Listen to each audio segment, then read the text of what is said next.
There are at least 6 reasons why the Outback may not be what it used to be anymore. An ultimate family hauler that's ready for any adventure. Years of evolution have made the Outback way more polished, and if you still think this is the same car from a decade ago, take a closer look. It has changed in the way so negative that loyal fans don't want it anymore. Let's check it out. Number 6. New cabin misses the point. Step inside the new Outback and you'll immediately notice what Subaru's aiming for: elegance. Smooth leather, soft touch panels, and a high-tech vertical screen that wouldn't look out of place in a luxury SUV. But that's exactly the problem. The Outback used to feel like a dependable tool, something you could take off-road, camp in, and not worry about muddy boots or scratched trim. Now it feels like a living room on wheels, begging you not to get it dirty. And here's where the disconnect starts. People don't buy an Outback to impress their neighbors, they buy it to escape from them. That rugged simplicity was part of its soul. It gave you permission to live a little rougher. Now, with its shiny piano black surfaces and touchscreen climate controls, it's as if Subaru's saying, let's leave the adventure for later. Nobody asked for this kind of upgrade. What made the Outback special wasn't polish, it was purpose. But if the cabin has drifted away from what made the Outback iconic, the exterior story isn't much better. Because now, it's not just the interior that feels different, it's the car's entire personality. Number 5. It has officially lost its soul. Remember when the Outback looked like a lifted wagon built for people who didn't care about fitting in? Those days are fading fast. The new design is louder, bulkier, and loaded with plastic cladding that's trying too hard to look tough. And here's where it stings. Subaru's biggest fans didn't fall in love with the Outback because it looked aggressive. They loved it because it was authentic. It didn't need to pretend. Now, with its oversized grille and exaggerated body lines, it feels like it's competing in a beauty contest it never signed up for. That understated charm, the quiet confidence that said, "I'll go anywhere, no drama," has been replaced by a design that shouts instead of speaks. What's worse, the proportions now lean heavily toward SUV territory, blurring the line between the Outback and Subaru's own Forester. The once distinct wagon profile that gave it personality is slowly vanishing under a wave of overdone plastic and bulk. For drivers who valued subtlety, that shift feels like losing a close friend who suddenly started trying too hard to impress new people.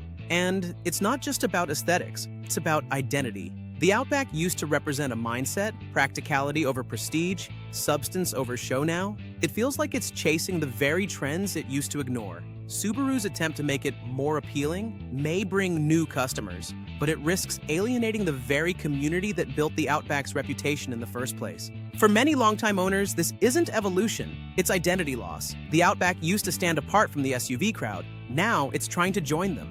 And what makes that shift even more frustrating is that while the design tries to look stronger, the way it drives tells a very different story.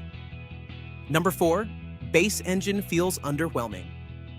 You know that feeling when you press the gas to merge onto the highway and nothing really happens? That's the story of the Outback's base engine. The 2.5-liter Boxer 4 is dependable, yes, but it's working uphill every time you drive. When you're hauling a full load, climbing an incline, or just trying to overtake someone, the Outback feels like it's giving you all it's got, and it's still not enough. The sound rises, but the speed barely follows. That might be fine if you never leave the city, but for a vehicle that advertises itself as ready for adventure, struggling on a mountain road isn't a good look. Subaru does offer a turbocharged version, and it transforms the experience completely. But here's the catch. You'll need to spend thousands more just to make the car feel the way it should have from the start. And that's the emotional sting of it. The car that's supposed to be capable in any condition feels hesitant when you need it most. The very situations where the Outback should shine, towing, overtaking, climbing, are where it shows its limits. But power is only half the story. Even if you could live with the slow acceleration, the transmission paired to it makes things feel even more disconnected. Number 3. The transmission nobody loves. If the engine feels strained, the transmission doesn't help its case. Subaru's CVT is designed for smoothness and efficiency, but the way it delivers power often leaves drivers wondering if the car's listening or thinking about it. You press the gas, and instead of a clean surge of acceleration, you get a steady hum as the car slowly builds speed. It's like asking a friend for help and hearing, "Yeah, I'm getting to it." Here's the why it matters moment. Driving should feel instinctive. When you push the pedal, you want the car to respond right away. That's what creates confidence, but the CVT dampens that connection, especially when you're pulling into fast-moving traffic or climbing a steep hill. Even Subaru's effort to simulate fake gear shifts doesn't solve it. It just hides the issue behind artificial rhythm. For a car that built its reputation on mechanical honesty, this feels like a step away from what made Subaru, Subaru. And that lack of connection doesn't stop with the transmission. It extends to the way the entire car feels from behind the wheel. Number 2. It needs to be more engaging. This is the quiet problem most owners discover too late. The Outback checks every rational box. It's safe, reliable, and comfortable, but driving it feels emotionally flat. Picture this. You're on a winding mountain road, the kind that used to make you fall in love with driving. The Outback grips well, sure, its symmetrical all-wheel drive and low center of gravity do their job, but there's no feedback, no thrill. It's composed but detached, like it's saying, "I've got this," while keeping you out of the experience. Here's the why again. Driving isn't just about getting somewhere, it's about feeling connected while you do it. Mazda gets this with the CX-50, and even Volkswagen with the Tiguan manages to make everyday drives feel alive. Subaru had the ingredients, the Boxer engine, the all-wheel drive system, the heritage, but somewhere along the way, it forgot the recipe for engagement. The Outback has become a car you respect, not one you look forward to driving. And for many buyers, that's the biggest letdown of all because passion is hard to price, and this car doesn't deliver it.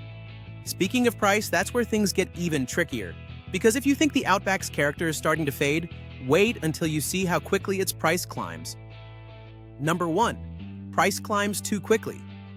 At first glance, the Outback's price seems reasonable.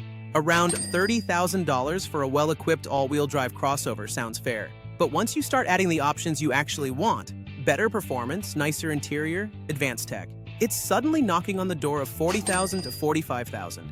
That's a serious problem because at that price point, you're not just cross-shopping with other crossovers. You're comparing it to larger SUVs like the Kia Telluride or even entry-level luxury models like the Acura RDX. And that's where the Outback starts to look overpriced for what it offers. It's the kind of pricing that feels less like an upgrade and more like a slow reveal, where every feature you want is locked behind another paywall. So while the base Outback looks like a smart buy, the higher trims are quietly creeping into a territory where it's outclassed by almost everyone else. In the end, the Subaru Outback still delivers safety, space, and all-weather confidence, but it's starting to drift away from what made it legendary: the rugged simplicity, the honesty, the feeling that it was built for people who live differently. All of that is being replaced by polish and conformity. For some, that evolution might feel like progress. But for others, it's proof that the Outback is slowly becoming just another crossover in a crowded market, and that might be the biggest reason of all not to buy one.